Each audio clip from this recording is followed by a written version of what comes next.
Bonjour chers amis, moi c'est Dodi Azouman. Merci de me rejoindre dans cette deuxième vidéo consacrée au cadran du cash flow.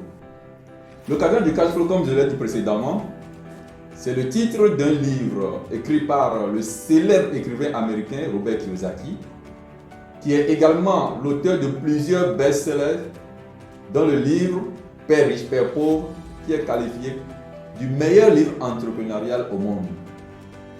Donc si nous revenons à ce livre de Robert Kiyosaki, le cadran du cash flow, qu'est-ce que Robert dit dans ce livre? Il dit que chacun d'entre nous, qui que nous soyons, nous pouvons gagner des revenus dans la vie de 4 secteurs différents. Et donc, ces 4 secteurs, il a fait un cadran dans lequel il a mis chaque secteur d'où on peut tirer nos revenus. Et donc avec ces 4 sources, il a fait un cadran. Et donc on peut voir à gauche, en haut, les E pour les employés, S pour les self-employed en anglais, qui veut dire en français un travailleur autonome ou un propriétaire de petite entreprise. Et à droite, en haut, vous avez le B, en anglais businessman ou bien business owner. En français, propriétaire d'entreprise. Et en bas, vous avez le I qui veut dire investisseur. Robert dit donc qu'on peut gagner sa vie en étant un employé. C'est le E. Un employé, nous savons tous ce que c'est. C'est que quelqu'un a mis en place un système et on t'a recruté pour faire fonctionner le système. Soit dit en passant.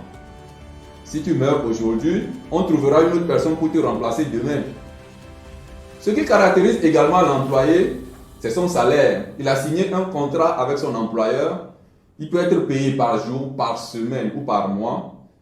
Mais quoi qu'il en soit, généralement, quand l'employé reçoit son salaire, il trouve que ce salaire est maigre.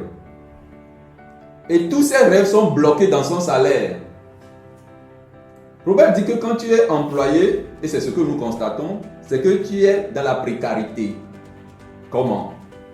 D'abord, tu n'es pas libre de ton temps. Même pour sortir de ton bureau, tu dois demander une permission. Parfois même, tu es badgé, ta présence est surveillée. Ou bien encore, toi en tant qu'employé, on peut dire que comme tout le monde, un jour tu as commis une erreur. Comme on le dit, l'erreur est humaine. Mais si ton lieu de travail, ça peut se révéler catastrophique pour toi. Tu peux être licencié. Et alors là, tu te retrouves à la caisse de départ en train d'écrire des courriers pour demander un autre travail. Bon, je suppose que toi, cela ne t'est pas arrivé et que tu es assez responsable et que tu travailles bien. Mais l'entreprise qui t'emploie peut avoir une faillite. Nous connaissons beaucoup d'entreprises qui existaient qui aujourd'hui ne sont plus là. Les employés sont où actuellement? Beaucoup sont en train de se chercher encore. Robert dit que quand tu es employé, évidemment, cette précarité-là, tu transportes ça toute ta vie. Et à la retraite, tu te retrouves avec une situation bien plus misérable. Encore que le salaire qui déjà ne te suffisait pas est divisé par 3, voire par 4. Or, on sait tous que c'est à ces moments-là qu'on a besoin de plus d'argent. Déjà pour entretenir son corps ou encore pour prendre soin de ses enfants qui peuvent être à l'université en ce moment-là.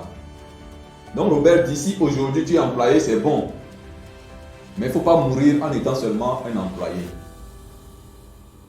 On peut également gagner sa vie en étant un self-employed. Un self-employed, en français, on dirait un travailleur autonome. Moi, par exemple, je suis un architecte. Je suis un self-employed. Ce qui caractérise les self-employed en général, c'est que c'est eux-mêmes qui constituent leur propre système. Et ceux-là, ce sont tous ceux qui exercent des professions libérales. Depuis le petit commerçant, la petite couturière, la coiffeuse, le tailleur, au plus grand, des médecins en clientèle privée, des ingénieurs, experts comptables, avocats, et que sais-je encore. Tout cela, s'ils ne sont pas là, leur entreprise ne marche pas. Prenons le cas d'un boutiquier. Si je suis boutiquier, si je ne vais pas ouvrir ma boutique, qui est-ce qui viendra acheter? Ok, disons que je suis plutôt le meilleur chirurgien de mon pays. Ok? Un matin, j'ai la panarie. Vous savez que quand on est chirurgien, dans ces conditions, on ne peut plus opérer. Toutes les opérations qui sont prévues dans la journée, à des centaines de milliers de francs que je peux gagner, tout ça, ça va à l'eau. Ça, c'est encore gérable. Mais si on enfonçait un peu le clou, et disons qu'en tant que meilleur chirurgien, je fasse une attaque cardiaque, qu'est-ce qui va m'arriver? C'est que je ne pourrai même plus exercer et donc mes sources de revenus s'estompent net en ce moment. Robert dit, voilà une situation dangereuse. Quand on est prisonnier de son propre système et qu'on ne peut pas gagner de l'argent, c'est compliqué. Même quand tu gagnes beaucoup d'argent en étant un self-employed, tu n'as même pas le temps pour toi-même, ni pour ta famille. Parce que avec ta bonne expertise, tout le monde voudra que ce soit toi. Et ça te rend la vie plus compliquée. Et donc, la meilleure façon de gagner sa vie, c'est de partir sur les cadrans de droite, notamment d'être un businessman, ce qu'on dirait en français un propriétaire d'entreprise. Il dit qu'il y a seulement 3 façons d'être propriétaire d'entreprise dans ce monde. La première façon d'être propriétaire d'entreprise, c'est que tu as assez d'argent, tu as mis en place une entreprise qui possède un système qui fasse que tu sois là ou pas, l'entreprise est en train de tourner et de faire des bénéfices. Mais encore, il faut également employer au moins 500 personnes et faire un chiffre d'affaires de 500 millions, voire 1 milliard avant qu'on ne te classe parmi ces genres de propriétaires d'entreprise. Tu conviens avec moi que la plupart d'entre nous n'avons pas les moyens de mettre en place une entreprise de ce genre parce que ça exige des centaines de millions. Ok. Il y a une deuxième façon également d'être propriétaire d'entreprise, c'est de posséder une franchise. Une franchise, nous tous nous les connaissons.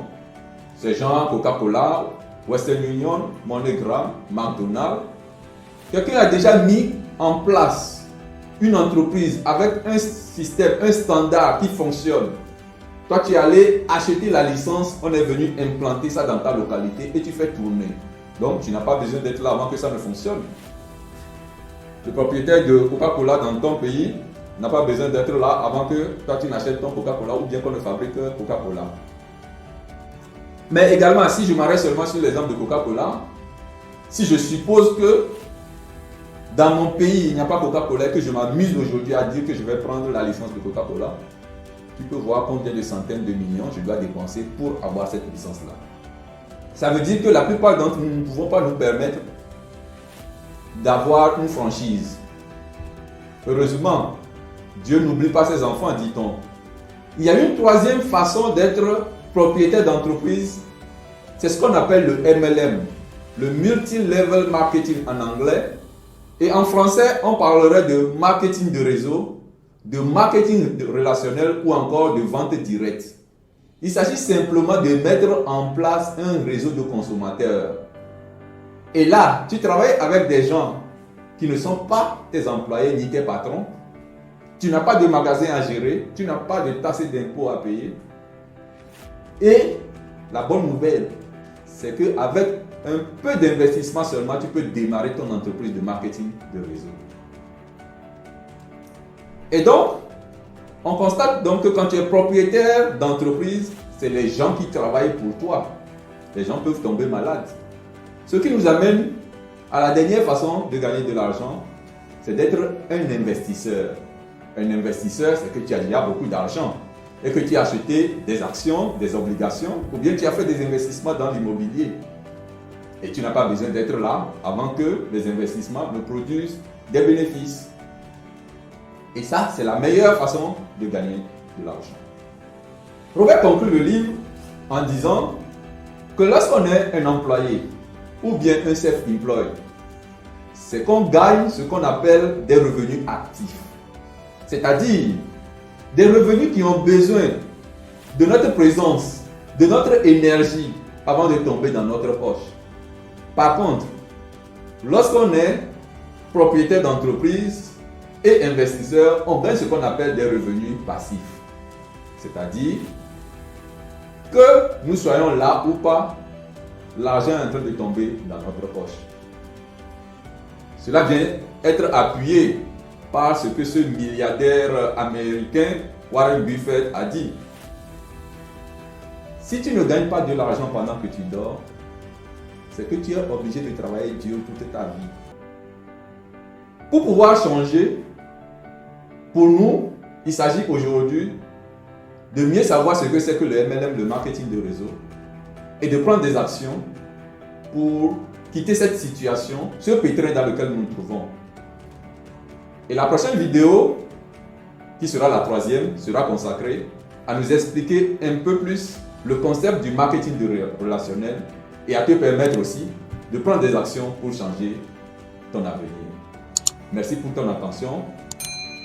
À la prochaine vidéo consacrée au marketing de réseau.